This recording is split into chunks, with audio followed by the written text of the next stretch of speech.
Well, I haven't watched Star Trek since Next Generation. That's where I left off. Well, So, I liked Enterprise, and I quite liked the new one. The new one with Captain Pike in it, the name of which Undiscovered Country or something. It was okay. Okay. But a lot of the other ones, especially the Discovery, is it? Christ, that was, oh, God. And Picard as well. God Almighty. It's just not. It's not Star Trek. It's not the same. It's not the same universe at all. They have they. Well, it's good to know. Yeah, just awful. Yeah. Well, have you watched the show The Orville with Seth MacFarlane? I think it was you that recommended that. I started to watch it, but it's a form of humour that I have real difficulty with. Okay, so I don't know if it was me that recommended it, because I just started watching it like a week or two ago. Oh, myself. right. Well, somebody must have, and I did watch it, and it was. I'm like, I can't tell if this is meant to be real or not.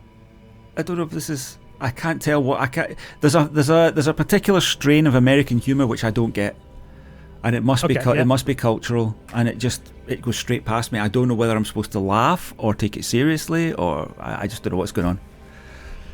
Oh, okay. I understand. It's funny because like I think Orville has a bit of that problem. Like, as the first season, I thought it was a little funnier than I expected it to be.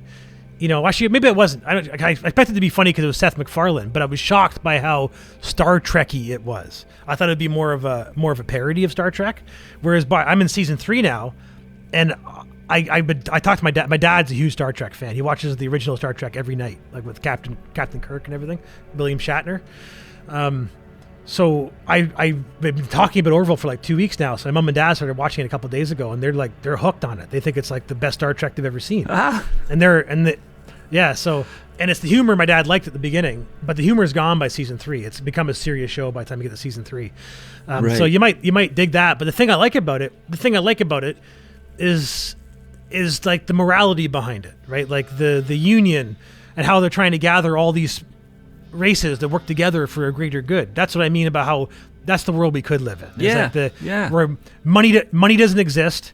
Your currency is your skill. And that's it. Like the only currency you have is what you can offer the world. Exactly. In the universe.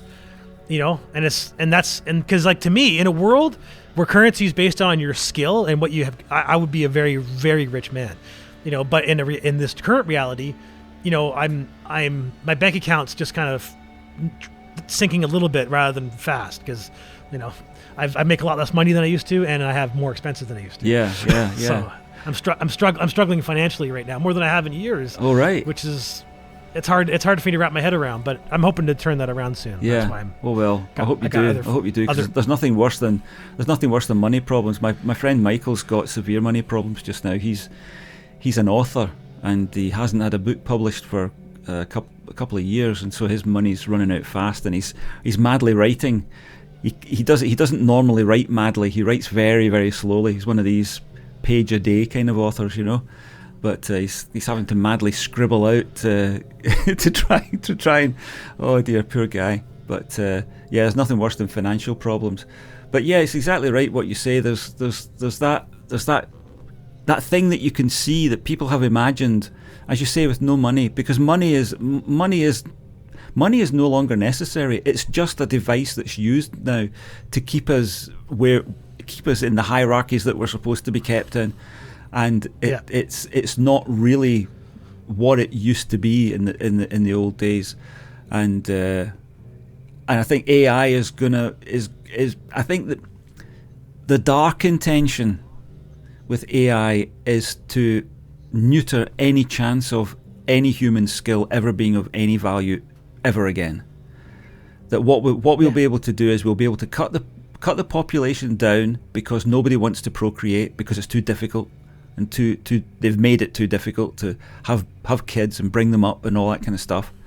And they'll get the population down to 500 million, and the robots will do everything, and we can all just swivel, you know, and the guys will be at the top. That's the dark dystopian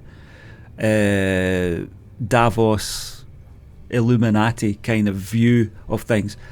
I try to be more optimistic than that, and I like to think that the AI will do all the onerous tasks that nobody really wants to do, and that if we get some robots that can clean sewers and things like that, You know, that some guy won't have to go and crawl down a sewer to clear it. That would be great.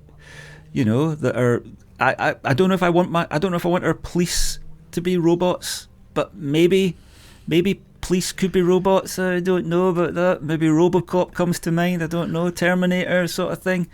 But you know, all the RoboCop was good, right? He fought against the. RoboCop was good, but the corporation he was working for were extremely bad. They didn't want RoboCop because he was too good. Yeah. But yeah, so there's who knows the way it'll go, man. I don't know. I mean, you can just hope, you know. But my part in that war is over. I'm not. I can't. I can't do it anymore, man.